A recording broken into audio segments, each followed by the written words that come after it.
Os carboidratos é a principal fonte de energia. Todo alimento que contém carboidrato são ricos em moléculas de glicose. Então, após a digestão, há a liberação de moléculas de glicose, que é essa molécula que é a fonte de energia para a célula. Além desta função, há a função de reserva energética. E esta reserva energética, quem faz? O amido e o glicogênio. O amido é a reserva de glicose das plantas e o glicogênio é a reserva de glicose dos animais. Além dessa função, há a função estrutural, a de formar estruturas celulares, como, por exemplo, a parede celular dos fungos e a parede celular das plantas. A quitina forma a parede celular dos fungos e a celulose a parede celular dos vegetais. A quitina também pode ser encontrada formando o exoesqueleto de artrópodes. Desta forma, para entender de uma maneira geral o que é carboidrato, tem uma música que é mais ou menos assim. Carboidrato, que é açúcar, de energia, é fonte principal. Também aparece como reserva em uma função que é chamada estrutural. Dessa maneira, a gente resume legal o que é carboidrato. Os carboidratos, quimicamente, eles são poliálcool-aldeído ou poliálcool-cetona. Os poliálcool-aldeídos são chamados de aldoses. Os poliálcool-cetonas são chamados de cetoses. E os carboidratos podem ter também outros nomes, como glúcidas, glicídios ou simplesmente açúcares. Então, os açúcares compreendem um monte de substâncias, como glicose, frutose, maltose, manose e vários outros carboidratos. Então, quimicamente, o que é um aldeído? O aldeído é C-O com H. E grupamento cetona, C-O com O. Como podemos perceber, grupamento aldeído, dupla O, H. Grupamento cetona, somente a dupla O. Mas o carbono não é o carbono nem o primeiro nem o último. Tem que ser no meio da cadeia essa dupla O para podermos chamar de cetona. E essas cetonas vão formar cetoses. Como exemplo de cetose, temos a frutose. Como vocês podem perceber na figura, temos várias repetições de OH. Esse OH significa a função álcool. E o C-O, a função cetona. Então, o que é a frutose? Ela é um poliálcool cetona, que por isso chamamos de cetose. Já a glicose, ela é um poliálcool aldeído e temos o C-O com H, que no caso, aldeído, chamamos de quê? Aldose. Então, a glicose é um poliálcool aldeído, que chamamos de aldose. A frutose é um poliálcool cetona, que chamamos de cetose. Os carboidratos, eles se dividem em moléculas que chamamos de sacarídeo. Se temos uma única molécula, temos o monossacarídeo. Temos duas moléculas, temos o disacarídeo. Mais de 10 moléculas, vamos ter os polissacarídeos. Só que a maioria dos polissacarídeos são formados por 100 a 1000 moléculas, ou seja, de centenas a milhares de moléculas formando os polissacarídeos. Os monossacarídeos são carboidratos formados apenas por uma única molécula. Só que esta molécula pode ter 3 carbonos, 4 carbonos, 5 carbonos, 6 carbonos, 7 carbonos, até aí. Dessa forma, na figura, vocês podem perceber que todo carboidrato tem uma quantidade de carbono e de oxigênio que é metade da quantidade de hidrogênio. Ou seja, na triose, você tem que C3H6O3. Na tetrose, o carboidrato tem 4 carbonos, você tem C4H8O4. E assim até o 7, que vocês percebem que é C7H14O7. Então, triose, tetrose, pentose, hexoses e heptose. Desses carboidratos, todos eles têm a mesma origem, que é a fotossíntese. A fotossíntese é o que as plantas fazem para produzir todo carboidrato existente no planeta. Então, a fotossíntese é um processo muito fácil, muito simples, que você aprende mais ou menos assim. As plantas, através das raízes, absorvem a água. A água sobe para aquele vaso chamado xilema, chega até a folha, lá ela absorve gás carbônico e luz, e assim produz glicose e libera oxigênio. Na equação da fotossíntese, que você vê aqui ao lado, você percebe que junta gás carbônico mais água, produz glicose e oxigênio. Ou seja, produz carboidrato e oxigênio. A planta ela decide qual carboidrato ela quer produzir, se é C3, se é C4, se é C5 ou C6. Mas, para o metabolismo energético, o mais importante é a glicose, que é C6. Vamos aprender uma outra música para você ficar craque em fotossíntese. Vamos lá! Fotossíntese, juntarei, gás carbônico, água e luz, produzindo glicose e oxigênio. De novo, gás carbônico, água e luz, produzindo glicose e oxigênio. Paraná. Então, através da música, você percebe que a fotossíntese é simplesmente juntar o gás carbônico mais a água e produzir moléculas orgânicas. Só que a principal é a glicose, que é uma hexose. Então, em todos os processos energéticos, a glicose vai estar envolvida. A glicose ela pode estar também associada a outros monossacarídeos, como a frutose. Os monossacarídeos mais conhecidos é a glicose, a frutose e a galactose. Os disacarídeos, a gente tem a maltose, a sacarose e a lactose. A sacarose é o açúcar da cana, a lactose é o açúcar do leite e a maltose é o açúcar dos cereais. Os polissacarídeos mais conhecidos são o amido, o glicogênio, a celulose e a quitina. Para aprender os monossacarídeos, todos eles, a gente tem que aprender algo de química, chamado funções orgânicas. E dentro das funções orgânicas existe um assunto chamado isomeria. E a isomeria que nós vamos aprender aqui agora é chamada isomeria funcional. O que é isomeria funcional? É exatamente aquela história que a gente estava falando, da cetose e da aldose. Quem tem grupamento cetona, cetose. Quem tem grupamento aldeído, aldose. Então, observem a dihidroxicetona e o gliceraldeído. Eles possuem a mesma quantidade de carbono, hidrogênio e oxigênio, então, tem a mesma fórmula molecular, mas, no entanto, eles são moléculas totalmente diferentes, gliceraldeído e dihidroxicetona. Mas a diferença é apenas o que? O grupo funcional aldeído e cetona. A mesma coisa se observa na glicose e na frutose. Os dois têm 6 carbonos, então são hexoses, que é C6H12O6, mas a glicose é aldeído e a frutose é uma cetona. Da mesma maneira, a gente pode perceber que existe um outro carboidrato que é uma hexose também, que é a galactose. A galactose é o carboidrato, o hexose que encontramos no leite. E assim, essa galactose ela é um epímero da glicose. Um outro tipo de isomeria é a isomeria de posição, que é o que nós vamos ver com a glicose e a galactose.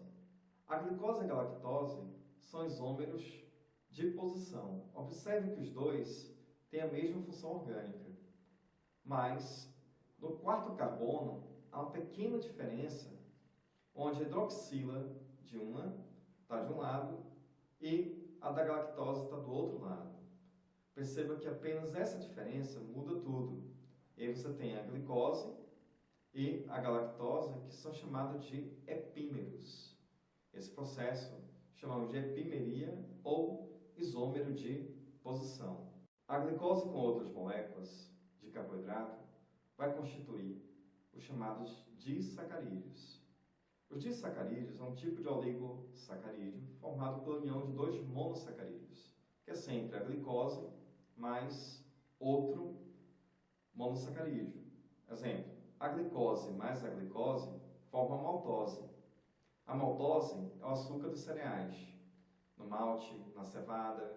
Então, é a partir daqui que se faz a cerveja. A fermentação da glicose que está aqui é que produz o etanol que vai originar a cerveja, por exemplo. Já a cana-de-açúcar e a beterraba seria a fonte da sacarose. A sacarose é a união da glicose mais a frutose. No açúcar, quando processado, então temos a purificação da sacarose formando o açúcar cristal. Quanto mais branco o açúcar, mais sacarose tem naquele produto. E assim, maior quantidade de calorias. Já a lactose é a união da glicose mais galactose, que seria o açúcar do leite.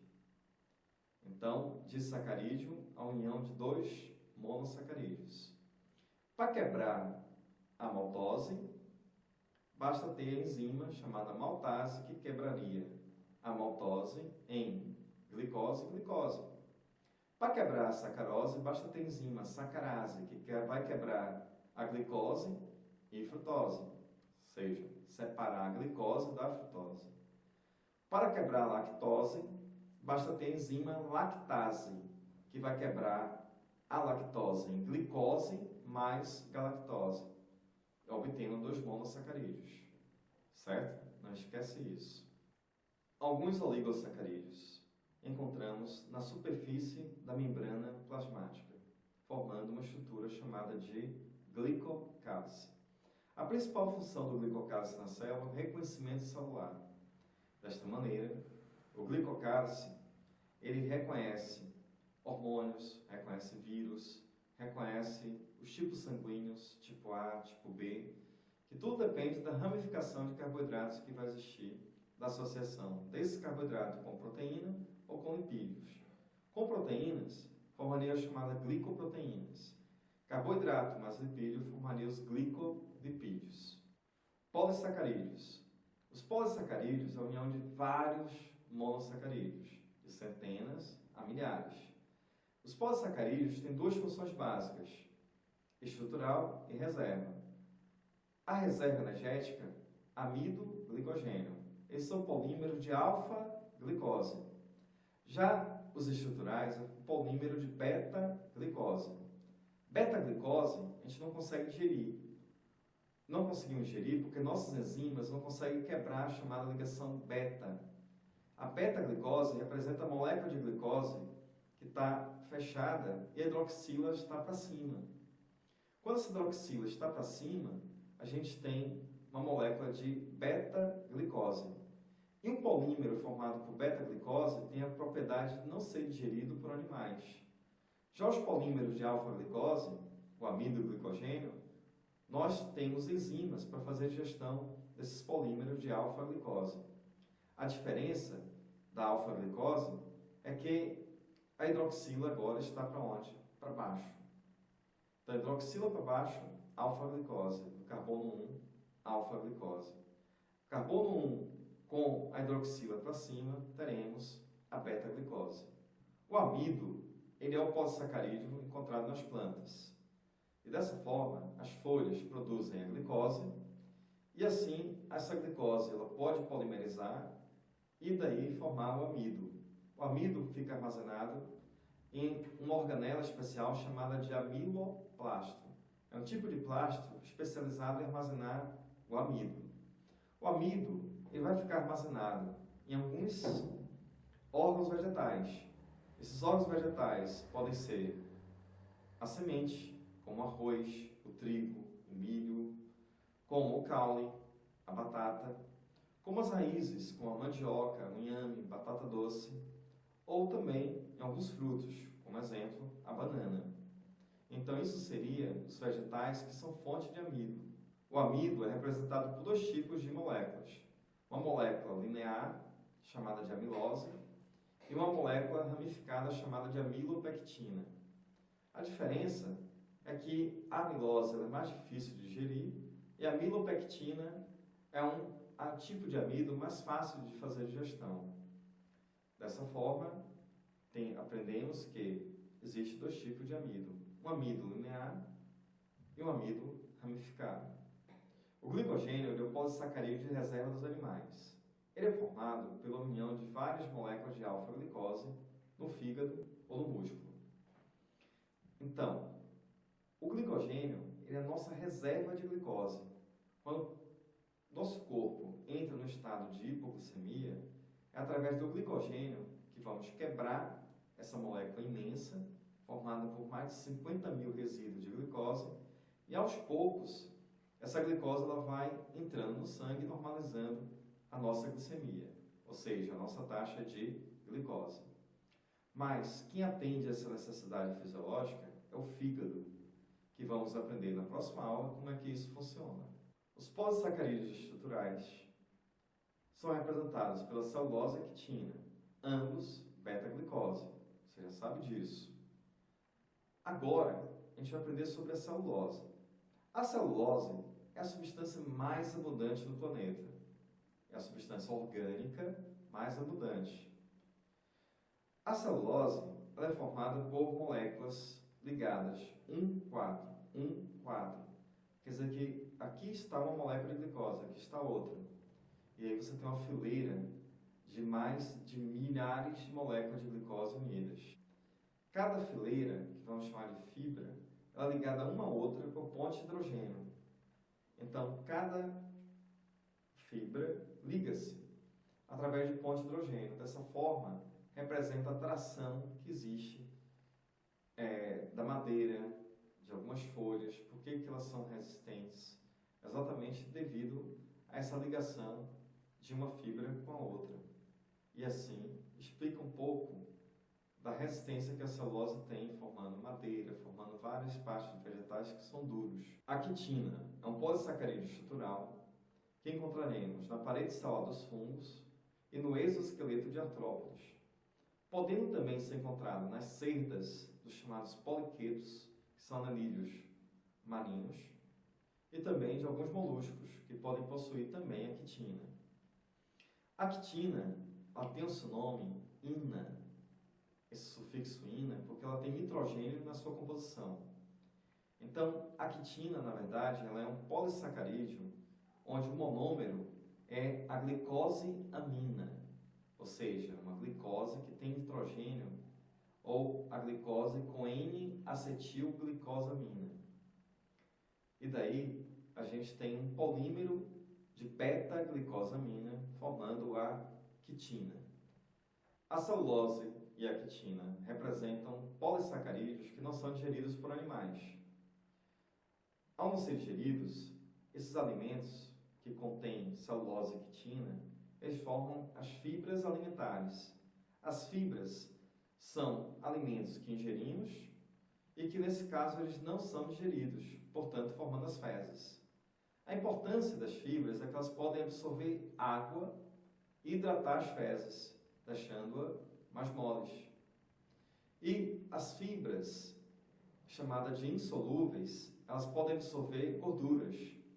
Então, após comer aquela fritura, aquela batata frita, aquele hambúrguer muito gorduroso, comer um alimento, exemplo, sementes como a linhaça, como alguns farelos, que contêm cascas, algumas folhas. Essas folhas e essas sementes, elas podem absorver aquela gordura e levar essa gordura para as fezes. Portanto, a dieta com base em fibras, ela pode administrar o ganho de peso, ou seja, controlar o ganho de peso do indivíduo, e com isso, elas entram nessa classificação de alimentos funcionais. Bom, terminamos nossa aula de carboidratos. A partir de agora, a gente vai fazer uma revisão rápida sobre carboidratos. E vamos lá. Carboidrato, principal função, produção de energia. Ele pode atuar como reserva estrutural ou a função de reconhecimento. Eles se classificam em monossacarídeos, disacarídeos, polissacarídeos. O monossacarídeo mais importante é a glicose.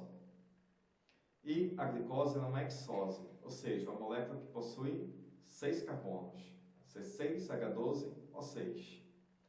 Além da glicose, existe também a frutose, que é um isômero funcional da glicose. Existe também a galactose, que é um epímero da glicose. Sendo epímeros, eles são isômeros de posição. A união de dois monos forma os disacarídeos. A união de vários ou centenas de monossacarídeos formarão os polissacarídeos. Reserva alfa-glicose, você digere, e estrutural beta-glicose, você não consegue fazer a digestão. Beleza. Nos vemos na próxima aula, que é exatamente o metabolismo de carboidrato. É nessa aula que vocês vão aprender sobre diabetes, controle de glicemia, a função hormonal no controle dos carboidratos. Nos vemos lá.